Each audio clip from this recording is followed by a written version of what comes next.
Hoy viajaremos a un bosque donde muchos dicen que habita algo antiguo, algo que no pertenece a este mundo.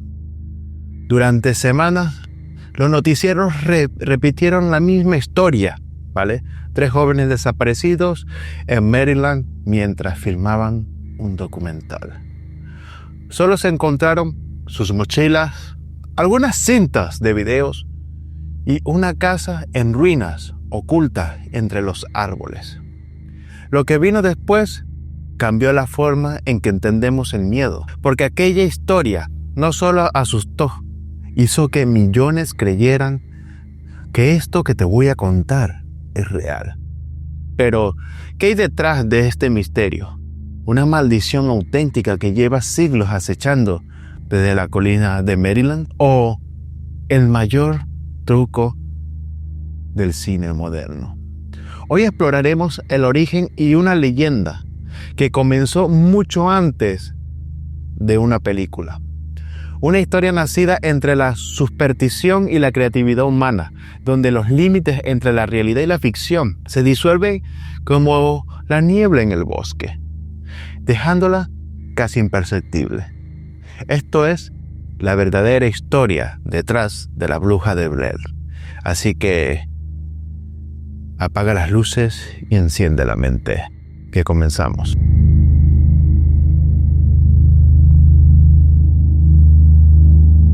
Año 1785, en una pequeña aldea perdida entre las colonias de Maryland, el invierno cayó más cruel que nunca, uno de los inviernos más fuertes y más duros de la época.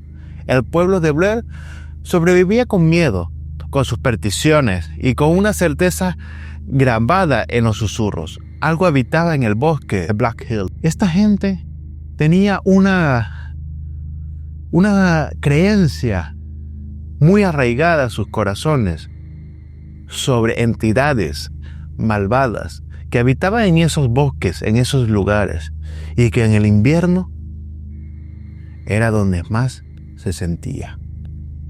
Entre sus habitantes vivía Ellie Kenward, una mujer extranjera, solitaria, a la que los vecinos evitaban por sus hábitos extraños para ellos en esa época, ¿vale?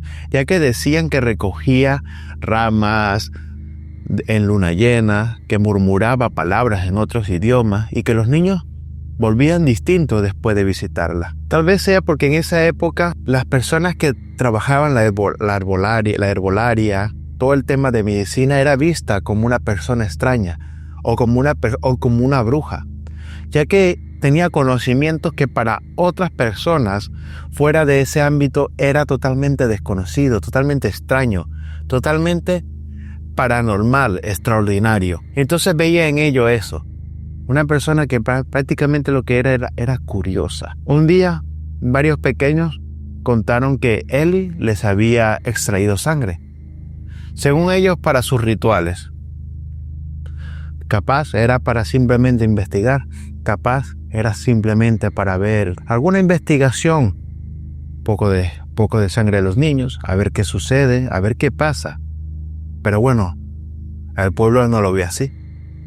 El pueblo la acusaron de brujería. El pueblo dominado por el pánico, por el miedo. Imagínense esa época, ¿vale? Esa época donde prácticamente no había conocimiento de ciencia. Imagínense esa época. Tú con esos conocimientos de medicina, extraerle sangre a unos niños y que esos niños vayan y le encuentren a sus padres. ¿Qué pensarías tú? Obviamente pensaríamos que se trata de algún ritual satánico, ya que así nos lo inculcaron en la religión de esos tiempos, ¿vale? Por eso el pueblo estaba dominado por ese pánico, por ese miedo. Así que no esperó juicio ni compasión. La arrastraron hasta lo profundo del bosque nevado, la ataron a un árbol y la abandonaron en la nieve, en esa densa tormenta, en ese lugar donde el ambiente no era nada adecuado para un ser humano, donde seguramente murió gracias a la nieve, gracias al frío. Es decir, los vientos de aquella noche fueron tan fuertes que algunos afirmaron escuchar su voz mezclada con el silbido del aire, pidiendo ayuda, pidiendo compasión, pero nadie se la dio. Pasaron los meses y los niños que la delataron comenzaron a desaparecer de forma extraña, uno tras otro, tras otro, tras otro. La gente se volvió histérica nuevamente, porque después de esa desaparición de los niños, vino el gobernador y desapareció. Y finalmente, el propio sacerdote. Era raro, ¿no? Que precisamente las personas que la acusaron habían desaparecido. Los niños, el gobernador, el sacerdote. La gente empezó a llenarse de pánico. Pensaban que quizás era la maldición de la bruja de Blair. Pero bueno, era o no era. Eso lo dejo a tu pensamiento. Cuando la primavera llegó, prácticamente Blair estaba vacío. Las puertas abiertas, los platos sobre las mesas, como si todos hubieran huido en mitad de la cena. Los viajeros que más tarde pasaron por allí contaron lo mismo.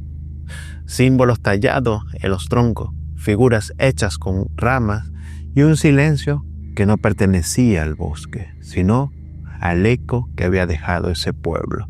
Decían que si pronunciabas el nombre de Ellie Kegward 3 veces, los árboles se inclinaban hacia ti, como que si el árbol tuviera el alma de Ellie Kegward.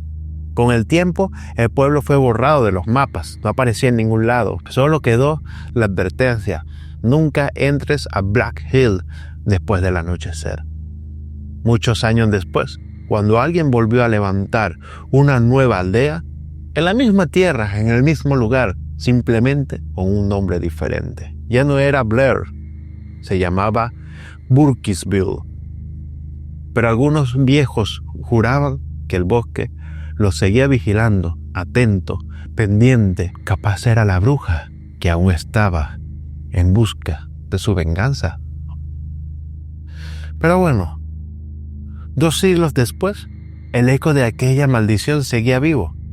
En Burkittsville, los más ancianos aún hablaban del bosque con respeto, casi con miedo.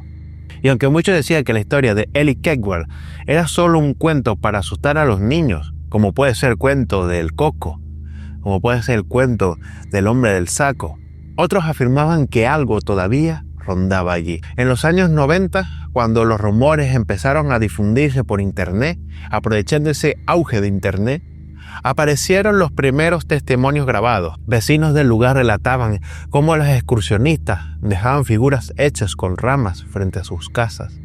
Otros contaban que escuchaban risas a medianoche o encontraban montículos de piedra en sus porches al amanecer. Una mujer mayor, entrevistada para un documental local, lo dijo con calma, pero sin mirar a la cámara: no sé si la bruja existe, pero ese bosque no quiere gente adentro. Y me van a perdonar, ¿vale?, si me escucho un poco mal la voz, pero es que estando un poco engripado. Entonces, me está costando un poquito agarrar esto. Pero déjenme decirles y continuar con esta historia tan interesante.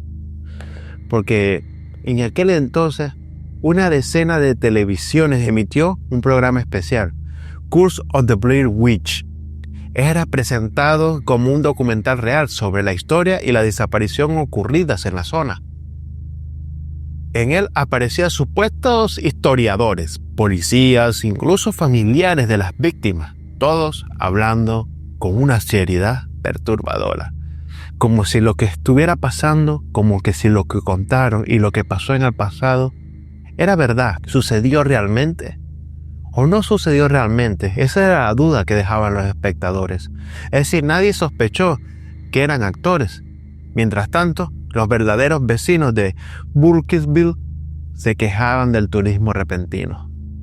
Decenas de curiosos llegaban cada semana buscando la cabaña, el árbol donde ataron a Ellie Kegward, a las piedras apiladas, buscando señal de algo sobrenatural en los bosques de ese lugar.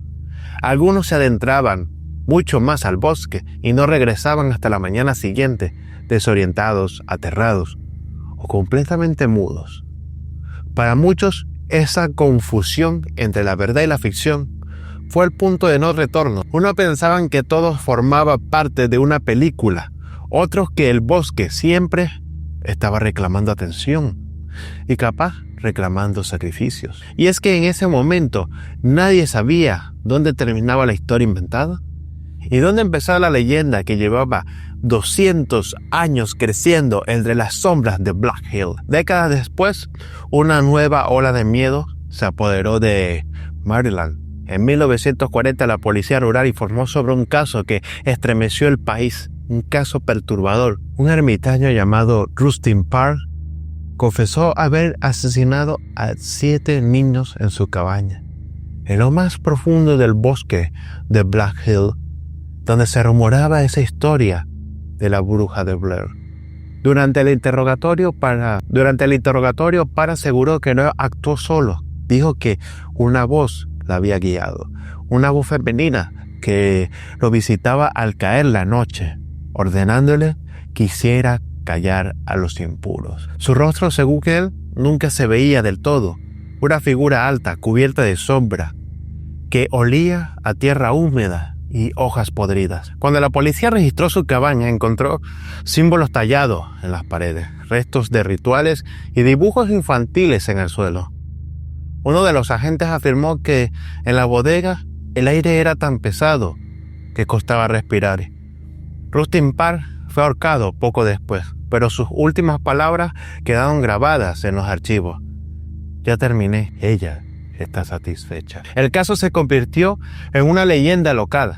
Los habitantes de Burkittsville volvieron a evitar el bosque y las escuelas advirtieron a los niños que nunca se acercaran solos a las colinas. Años más tarde, en 1971, un periodista rescató el caso Parr en un libro sobre crímenes rurales. Y desde entonces los nombres Elliot Kedward y Rustin Parr empezaron a mencionarse juntos como si fueran capítulos de una misma maldición. El bosque tenía nuevos protagonistas y una nueva reputación. Cuando a finales de los años 90 un grupo de jóvenes cineastas comenzó a investigar la historia, descubrieron que los límites entre la realidad y el mito eran casi imposibles de distinguir, casi imperceptibles, casi combinados perfectamente. Las desapariciones, los símbolos, las voces, todo parecía encajar demasiado bien. Y fue entonces en 1994 cuando 3 estudiantes decidieron adentrarse en Black Hill para buscar respuestas sobre todo esto.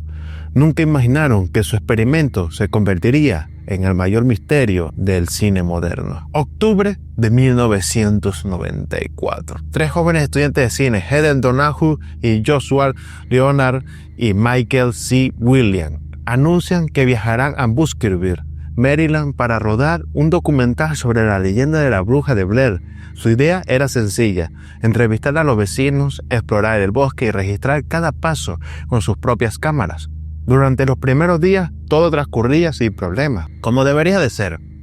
Grababan risas, mapas, testimonios de lugareños, pero a medida que se internaban en Black Hill, algo empezó a cambiar. Las noches se volvían más frías. El bosque parecía moverse cuando el viento se detenía. Y las cámaras comenzaron a registrar sonidos que en ningún momento ellos recordaban haber escuchado. Pasos, respiraciones, golpes lejanos, gritos, murmullos. El 21 de octubre, los 3 desaparecieron. Sus familiares denunciaron su ausencia y la policía inició una búsqueda exhaustiva. Helicópteros, perros rastreadores, centenares de voluntarios recorriendo el bosque. Durante una semana no se encontró nada. Solo un pequeño altar de piedra, unas figuras hechas con una rama colgada de los árboles. Los medios nacionales difundieron la noticia. Titulares como 3 cineastas desaparecen en Maryland o el bosque de la bruja reclama nuevas víctimas se repetía en los noticieros una y otra vez. Las imágenes de los jóvenes riendo ante la cámara se volvieron virales. antes de que la terminaran, antes de que el término existiera. Meses después, una caja con cinta de video fue hallada enterrada cerca de una casa abandonada. En ella aparecen los últimos días de Heather, Josh y Michael. El material era caótico, tembloroso, lleno de miedo genuino, miedo auténtico, algo grotesco. Gritos en la noche, confusión y una última escena que nadie logró olvidar, una figura de pies, de espaldas, en una esquina. Cuando el metraje salió a la luz, el público creyó que estaba viendo un documental real. Pensaban que todo eso que estaba allí era cierto. El estudio Artisan Entertainment alimentó esa ilusión con inteligencia. Crearon un sitio web con fichas policiales de los desaparecidos, publicaron reportajes falsos y llenaron foros con pistas oficiales, entre muchas comillas, sobre la investigación. Incluso IMDb listó a los actores como buscados o desaparecidos. Durante meses miles de personas creyeron que las grabaciones eran auténticas, que lo que estaban viendo no era cine, sino una tragedia real. Y así, lo que empezó como un pequeño proyecto independiente se convirtió en un fenómeno mundial. La Bruja de Blair, o el proyecto de la Bruja de Blair, no solo revivió el mito, lo hizo más real que nunca. Por primera vez, el terror cruzaba la pantalla. El espectador no solo miraba la historia, sentía que podía ser parte de ella. El impacto fue inmediato. Miles de personas acudían a los cines convencidas de que estaban viendo el material real de 3 jóvenes desaparecidos. La línea entre el miedo y la realidad se había borrado por completo, pero unos meses después la verdad comenzó a filtrarse. Los supuestos documentales eran parte de una campaña de marketing sin precedentes. Los directores Daniel y Edward Sánchez, recién graduados en el cine, habían creado todo el universo de la Bruja de Blair desde cero. Ellie Keward, Rustin Parr, el libro de Blair Witch School, los testimonios, los noticieros, incluso las fichas policiales, todo había sido inventado. Las desapariciones, la chica, los símbolos, cada detalle formaba parte de una estrategia diseñada para confundir al público y hacerlo creer. Fue el primer experimento, pero de la era digital. Mucho antes que existieran las redes sociales, los actores no habían muerto. Estaban vivos y atónitos ante el fenómeno que los había convertido en leyendas. Durante semanas incluso recibieron condolencias reales de desconocidos que creían haberlos perdido. El presupuesto original del proyecto fue de apenas $60,000, pero su recaudación superó los 248 millones. Un récord que cambió la industria del terror para siempre. El éxito fue tan grande que muchos espectadores se negaron a aceptar la verdad. Decían que las explicaciones eran parte del engaño, que algo real sí había ocurrido, que el bosque escondía más de lo que los creadores sabían. Y así, la mentira se hizo más fuerte que la verdad. El público había sido víctima de una manipulación perfecta, pero también de su propia necesidad de creer. La Bruja de Blair ya no era solo una película, era un mito moderno, una historia que se alimentaba del miedo y de la fascinación por lo imposible. ¿Por qué millones de personas creyeron que la Bruja de Blair era real? La respuesta no está solo en el ingenio de sus creadores, sino en algo mucho más profundo, la necesidad humana de creer en lo desconocido. En 1999 el mundo era diferente. No existían redes sociales, ni verificadores, ni miles de usuarios desmintiendo teorías como lo hay ahora. Internet era un territorio nuevo, casi místico, donde todo parecía posible. Y el proyecto de la Bruja de Blair apareció justo ahí, entre la duda y la curiosidad. El formato de found footage, grabado con cámara en mano, fue clave. No había efectos especiales, ni música, ni héroes, solo miedo puro, crudo, caótico. El temblor de la cámara, los gritos en la oscuridad, la respiración contenida, todo se sentía real, porque podría serlo. Cada plano reforzaba la sensación de que aquello había ocurrido, y cuando el espectador salía del cine, una pequeña parte de su mente aún lo dudaba. ¿Y si era real? ¿Y si todo lo que vi era verdad? ¿Y si esas cintas realmente se encontraron en el bosque? El éxito de la película no dependía del monstruo, sino del silencio, de la idea de que el terror no necesita mostrarse para ser creíble. El miedo funciona mejor cuando lo completa nuestra imaginación. En realidad, el proyecto de la bruja de Blair no trataba de una bruja, trataba de nosotros mismos, de cómo nuestra mente busca explicaciones a lo inexplicable, de cómo cuando el miedo se mezcla con la curiosidad, la verdad deja de importar. El cine por primera vez había logrado algo insólito, convertir la mentira en experiencia colectiva, y en ese preciso momento la ficción dejó de ser solo entretenimiento para transformarse en una especie de ritual moderno y un espejo del miedo compartido. Ha pasado más de 2 décadas desde el estreno del proyecto de la bruja de Blair, pero en Burkittsville el mito sigue vivo. Cada Halloween, decenas de visitantes llegan con linternas, cámaras y el mismo propósito, entrar en el bosque. Algunos buscan la famosa casa, otros solo quieren comprobar si el silencio allí suena diferente. Los vecinos, cansados del turismo del miedo, colocan carteles que advierten: no hay bruja, no hay película aquí. Pero eso no detiene a nadie. Muchos aseguran escuchar pasos cuando cae la niebla. Otros encuentran símbolos con ramas en los árboles cercanos. En 2014, un grupo de excursionistas denunció haber hallado montículos de piedras idénticos a lo que parecían el FIR. La policía lo atribuyó a bromas, pero las imágenes recorrieron internet como si fueran pruebas reales. Algunos afirmaron que los ruidos en las grabaciones no eran animales, sino voces humanas, susurros que decían sus nombres. Nada de eso fue confirmado, claro, pero la historia ya no necesitaba pruebas. La bruja, real o no, se convirtió en una presencia cultural, una sombra que había entre lo que creemos y lo que tenemos. Hoy el bosque de Black Hill sigue siendo visitado, filmado, analizado, y de vez en cuando alguien desaparece entre los árboles.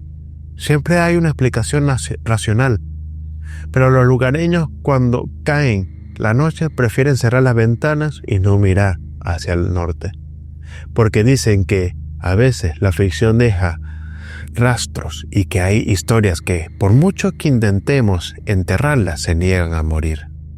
Al final, la historia de la bruja de Blair no trató solo de una maldición o de una película. Trata del poder que tiene el miedo cuando lo que creemos. Trata del poder que tiene el miedo cuando lo creemos de verdad. Y nada, chicos, esto fue todo. Espero te haya gustado este video sobre la bruja de Blair. Y cuéntame en los comentarios, ¿llegaste a ver esa película? ¿La vas a ir a ver ahora? ¿Qué piensas de todo esto? Entre lo que hay entre la realidad y la ficción. Y esa pequeña línea que lo divide todo. Cuéntamelo, hámelo saber en los comentarios y nos vemos en un próximo video.